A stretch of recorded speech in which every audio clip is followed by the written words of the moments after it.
आप स्क्रीन पर देख पा रहे हैं वंशावली के आधार पे हम बंटवारा नामा बनाए हैं, क्योंकि ये बिना बंटवारा नामा बनाए आपके जमीन का सर्वे नहीं होगा। कौन कहाँ लेंगे ये आप सहमति से, ये शेड्यूल, इसको शेड्यूल भी कहा जाता है। पूरी शेड्यूल बनाने की प्रक्रिया इस वीडियो में दी जाएगी। नमस्कार, सलाम, आदाब साथियों, मेरा नाम अबुल कलाम, मेरे चैनल कलाम क्रिएटर में आपका स्वागत है। मैं आज आपको बताऊं कि बंटवारा नामा क्या होता है, किस तरह बनाएंगे। क्योंकि मिर्जुमला जमीन है, मान के चलिए कोई जमीन खरीदी जमीन है, एक से अधिक लोग शेयर है। अगर अकेले हैं तो कोई दिक्कत नहीं, बंटवारा नामा भरने की जरूरत नहीं है। लेकिन एक से अधिक लोग हैं या फिर पूर्वजों का जमीन है, शेयर वाली जमीन है, तो किस तरह आप बंटवारा नामा अपने हाथ से बनाएंगे। कहीं कोर्ट कचहरी में जाने की जरूरत नहीं है, वही काम आपको सर्वे में लगेगा। स्टेप बाय स्टेप पूरी जानकारी इस वीडियो में देगी। तो चलते हैं, वीडियो को शुरू करते हैं। वंशावली के आधार पर, वंशावली क्या होता है कि पूर्वजों की जमीन है, बहुत सारे हिस्सेदार हैं, तो जो ये बंटवारा नामा है इसके आधार पर आप कैसे बनाएंगे। या फिर खरीदी हुई जमीन है, दो आदमी हिस्से में है, दो से अधिक है, तो उसके लिए कैसे बंटवारा नामा बनाएंगे, पूरी जानकारी दी जाएगी। इसी के आधार पर हम प्रपत्र 2 भरे हैं, जो कि वीडियो बन चुका है, वीडियो के डिस्क्रिप्शन में लिंक है, वो देख लीजिएगा।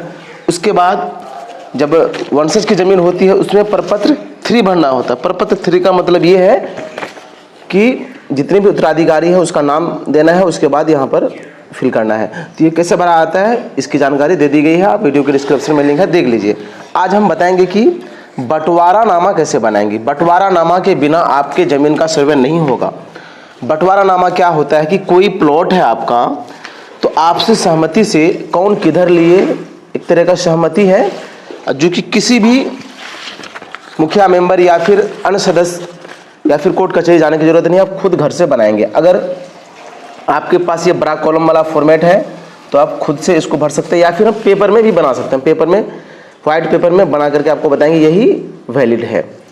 होता क्या है कि वंशावली के आधार पर प्रत्येक उत्तराधिकारी का दखल निम्न प्रकार, मतलब जितने भी रैयत है, जितने भी उत्तराधिकारी हैं उनका नाम, पिता का नाम, फिर खाता खेसरा, उसके हिस्से में कितना आ रहा है, चौहद्दी क्या है, जमाबंदी संख्या क्या है।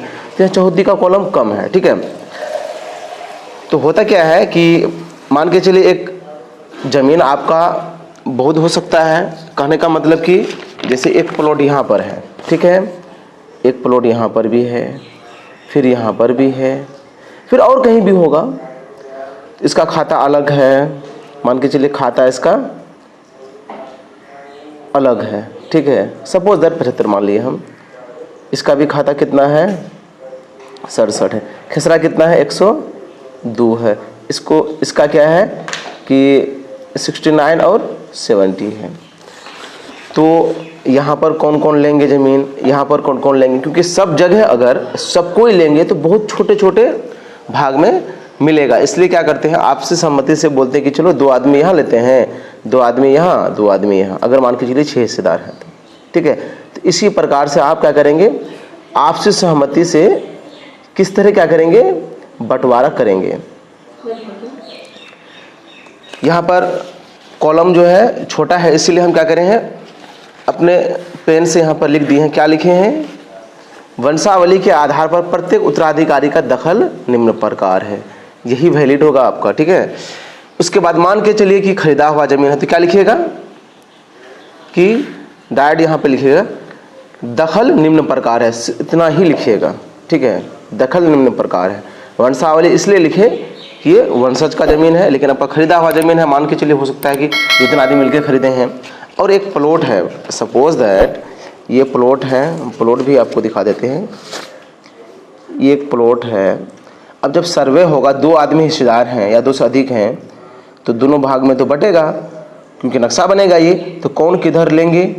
तो इस तरह का जो सहमति पत्र है, मतलब बंटवारा नामा है, ठीक है, ये बनाएंगे तब ना उसको वहाँ पर ये होगा, दोनों का साइन होगा। जितने भी उत्तराधिकारी हैं या जितने भी जमीनदार हैं, जितने भी हक वाले हैं, उनकी साइन होगा, क्योंकि उनके साइन के बिना काम नहीं होने वाला है। बहुत सारा ऐसा जुमला जमीन होता है।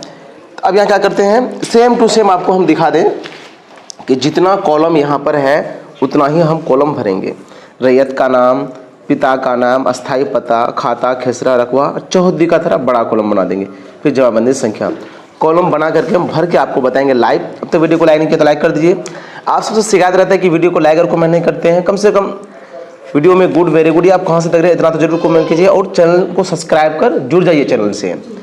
साथ ही वीडियो के डिस्क्रिप्शन में व्हाट्सएप ग्रुप, टेलीग्राम ग्रुप का लिंक दिया गया है, उस ग्रुप से जुड़ जाए ताकि आपको लेटेस्ट इन्फॉर्मेशन हमेशा डेली का मिलता रहे। तो यहाँ पर हो सकता है कि 2 ही हिस्सेदार अगर हैं, 2 का नाम भरेंगे, 2 ही कॉलम भरेंगे। यहाँ पर हम एक से अधिक के जितना उत्तराधिकारी है, जैसे कि इस स्थिति में बहुत सारे उत्तराधिकारी है, 1 2 3 4 5 6 7, तो 7 कॉलम हम बनाए हैं या बनाएंगे। लेकिन आपका अगर कम उत्तराधिकारी, कम हिस्सेदार होंगे तो कम कॉलम बनाना है। अब यहाँ क्या करना है कि रैयत का नाम, रैयत मतलब कौन, जिनके नाम से जमीन सरमे होगा, या फिर केवला वाला, या फिर वंशज उनके जिनके नाम से जमीन है, उनके वंशज जो अभी हैं। तो इसका पहला क्या है, जो भी नाम है वंशावली के आधार पर हम भर लेते हैं सगुफ्ता, मान के चलिए सगुफ्ता है, ठीक है। पिता ओब्लिक पति भी यहाँ लिख सकते हैं, इसलिए कि हो सकता है कि शादीशुदा है तो उनके पति का नाम भी लिख सकते हैं। जैसे इसका पिता है तो शेख अमन, ठीक है, अमन। अब लिखा है अस्थाई पता। अस्थाई पता मतलब क्या, इसका घर का पता, हो सकता है कि जमीन कहीं और हो, तो जो भी पता होगा अगर सेम पता है तो वही लिखना है। जैसे कि जो भी है आपको ग्राम, पोस्ट, थाना पूरा जो है बोल के लिख दीजिएगा। उसके बाद खाता, तो एक से अधिक अगर खाता है, खाता की स्थिति हम आपको बताए थे, वो हम एक बार दिखा भी देते हैं कि मान के चलिए इस तरह का है कि ये खाता है, ठीक है।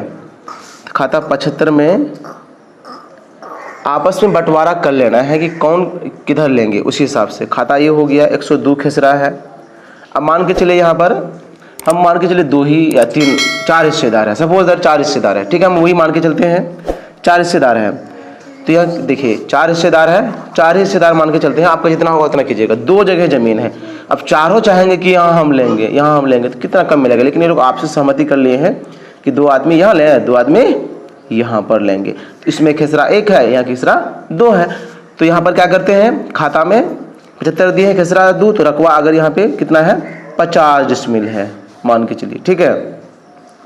यहाँ पर भी 50, आपका जितना होगा उसी हिसाब से वितरण कर लीजिएगा। तो इसका कितना रकबा मिलेगा, इसको 25 डिसमिल इसमें लिख दीजिएगा। चौहद्दी में, उत्तर में जो भी है, उसके बाद दक्षिण में जो भी है वो लिखना है, पूर्व में जो भी है वो लिख दीजिएगा, अब पश्चिम में जो भी है।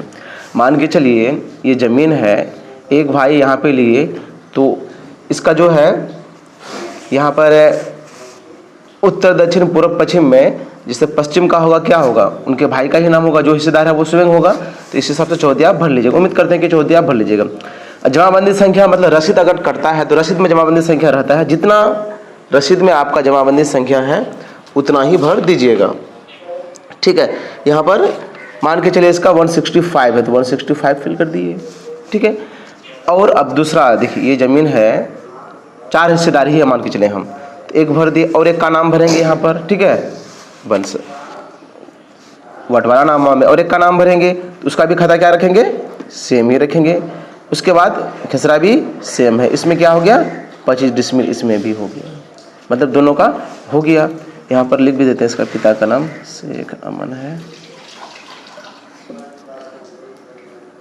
अब तो वीडियो को लाइक नहीं किया तो लाइक कर दीजिए। आप सबसे शिकायत रहता है कि वीडियो को लाइक और कमेंट नहीं करते। Good, very good. आप कहाँ से देख रहे हैं इतना तो जरूर कमेंट कीजिए, ठीक है। सगुफ्ता हो गया। उसके बाद दूसरा कौन है, उत्तराधिकारी परवाना है, ठीक है।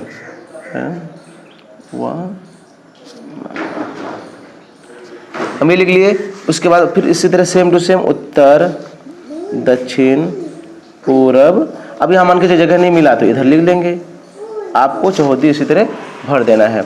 अब क्या, एक प्लॉट का तो काम हो गया। अब दूसरा प्लॉट बचा है, तो दूसरा प्लॉट में यहाँ पर देखिए खाता कितना होगा 67 है, तो 67। अब एक को दे दिया मान के चलिए 69 में, दूसरे को फिर किस में देंगे 70 में। खेसरा की बात कर रहे हैं यहाँ पर हम। और डिसमिल यहाँ पर भी क्या होगा 25 डिसमिल, फिर 25 डिसमिल, फिर ये चौहद्दी भर लेना है, फिर उनका नाम जो है वो नाम भर लेना है। उसके बाद क्या करेंगे, जितने भी उत्तराधिकारी हैं सबका 1 2 3 करके हस्ताक्षर करा लीजिएगा। यही वैलिड होगा, यही आपका सर्वे में लगेगा। किसी से साइन कराने की जरूरत नहीं है। जितने हिस्सेदार हैं उसका नाम यहाँ पर ये करेंगे, ठीक है। तो इस प्रकार से आप क्या करेंगे, भर देंगे तो आपका क्या होगा, अलग अलग खतियान बन के आ जाएगा। लेकिन आप चाह रहे हैं कि पर्पज 2 कैसे भरेंगे सर, तो वो बता दिए हैं, वीडियो के डिस्क्रिप्शन में लिंक है, वो देख लीजिए। इसी तरह पंचनामा बंटवारा, इसको पंचनामा बंटवारा कुछ अलग होता है, वंशावली को बोलते हैं पंचनामा बंटवारा, ये हुआ बंटवारा नामा जिसको बोलते हैं शेड्यूल। उम्मीद करते हैं कि आपको समझ में आ गया होगा। अब तक वीडियो को लाइक नहीं किया तो लाइक कर दीजिए, चैनल को सब्सक्राइब कर घंटी दबा दीजिए। वीडियो को लास्ट तक देखने के लिए तहे दिल से शुक्रिया।